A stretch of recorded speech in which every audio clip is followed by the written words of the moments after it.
Many question, who is the greatest of all time?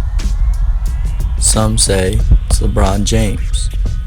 Others like to think it's Michael Jordan. The two controversial players have been at it for years, and there really is no right or wrong answer. So how does someone determine who the GOAT, or greatest of all time, really is? GOAT? Yeah, who's the GOAT? Michael Jordan, of course. Why is that? Not most, but he changed the game. Michael Jordan, without a doubt. Of all time. Michael Jordan. Why is that? Because the way he played and the era he played in. I'm gonna have to say LeBron James. Why? Because he is the best player of Who's the GOAT? Who's the GOAT? LeBron James. Why is that? He's the best player of all time. Hey David, who's the GOAT? LeBron James. Why is that?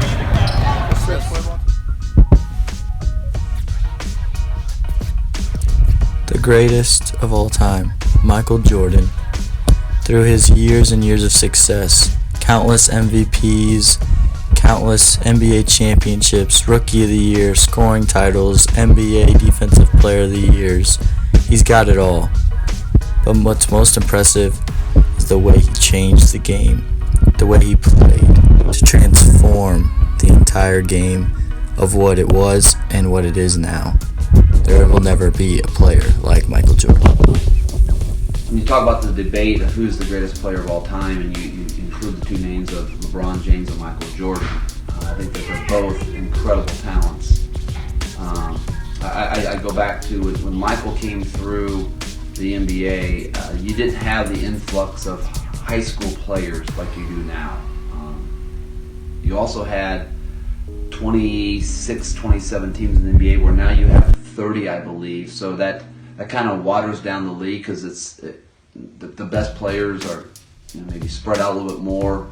I know the Warriors are trying to, they teamed up with a bunch of key guys, and I think LeBron's trying to do that. And so when you put all those guys on one team, then there's a lot of weaker teams. LeBron James is the best player of all time because he has taken his team to the finals, I believe 7 or 8 straight times. Straight.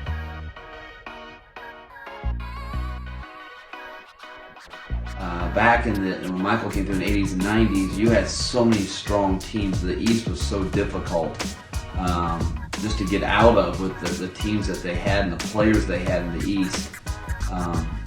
And the Cleveland was good, Pacers were good, Detroit Pistons were good, Celtics were a dynasty for a while, the 76ers were good, Malone and Dr. J.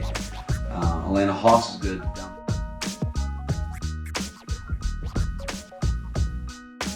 Players on every team, and they were men. They weren't high school kids who didn't know how to play yet, who didn't have the bodies to bang yet, and so forth. They were men who were striving to earn a living, because they didn't get paid as much either. So incredible.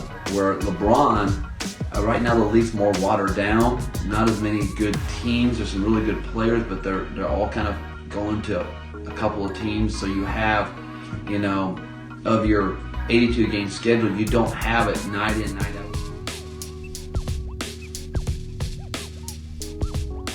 Michael, another thing I think separates him is his leadership abilities. He was a great leader. He had a cutthroat mentality. He didn't want to lose. He was so competitive at everything he did.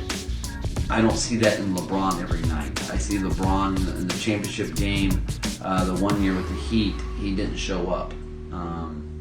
They had to trade their team this year because, whatever reason, either he couldn't lead them or who knows what it was. Michael would have made those guys, play the style they had to play, or they would have just got rid of them. And he was not going to just trade off his whole team. Those guys were going to follow Michael. And they trusted in him that he's going to lead them to the promised land. He did it 6 times and never lost. And so I think that because he's been there and never lost in the finals, in a more difficult league back in the 80s and 90s where teams were just better overall, the league was deeper, I think Michael's the greatest of all time over LeBron.